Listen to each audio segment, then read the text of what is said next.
আসসালামু আলাইকুম এভরিওয়ান, সবাই কেমন আছেন? আশা করি খুব ভালো আছেন আর আমিও খুব ভালো আছি। তো চলে আসুন, আজকে আবার একটা একসাথে ভেজ রেসিপি বানাই, ভেজ ডাল রেসিপি। আমি বলতে পারি গ্যারান্টি দিয়ে, এটা আমি যেভাবে বানাবো এইভাবে যদি আপনি বানান, আপনি যদি নন ভেজ লাভারও হন তাও আপনি এই ভেজ লাভার হয়ে যাবেন এই রেসিপিটা খাওয়ার পর। অবশ্যই একবার ট্রাই করে দেখবেন।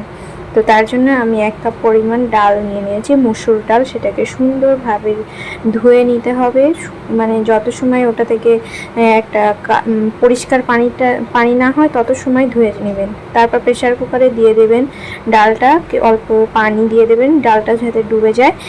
আর একটু টমেটো কুচি আর একটু বিনস কুচি, আপনারা চাইলে এখানে গাজরটাও অ্যাড করতে পারেন। আমি আর দিইনি বেশি সবজি, আমি একটু অল্প সবজি রাখতে চেয়েছিলাম।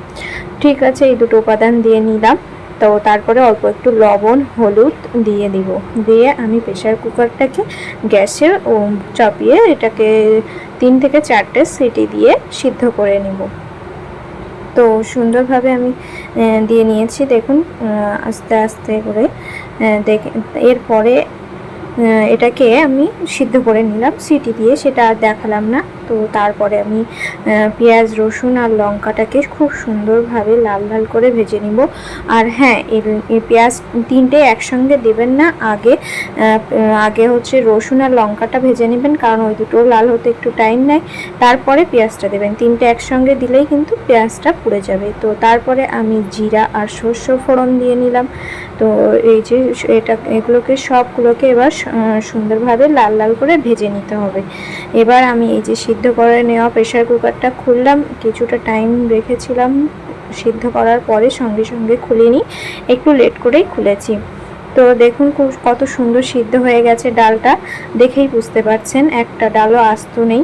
এটাকে এবার আমি কড়াইতে দিয়ে দেব তেলে। এবার এটাকে খুব সুন্দর মতো ঘুটে, আর আগে যেহেতু অল্প সিদ্ধ করার সময় লবণ দিয়েছিলাম, তো এখন অল্প একটু লবণ আর একটু হলুদ আর দিতে হবে না, স্কিপ করে নেবেন, কারণ সিদ্ধর সময় যতটুকু লবণ দিয়েছি ওটা, এই হলুদ দিয়েছি ওটাই এনাফ। এই অল্প একটু ঝালের গুঁড়ো, অল্প একটু জিরা মরিচ গুঁড়ো আর অল্প একটু গরম মশলার গুঁড়ো, খুবই সামান্য পরিমাণে। আর আপনারা যদি ধনিয়া পাতা পছন্দ করেন তাহলে গ্যাস যখন ডালটা একদমই হয়ে যাবে তারপরে ওপর থেকে ধনিয়া পাতা ছড়িয়ে দিতে পারেন। আমার অতটা ভালো লাগে না, সেই জন্য আমি ধনিয়া পাতাটা দিইনি, দিলেও ভালো টেস্টি হবে। তো এখানে দেখুন এত সুন্দর ডালটা দেখেই লোভ লাগছে, তো টেস্টটা তো কত সুন্দর হবেই। একবার অবশ্যই ট্রাই করে দেখুন, তারপর আমাকে কমেন্ট করবেন যে টেস্টটা কেমন আসলো। Thanks for watching, bye bye.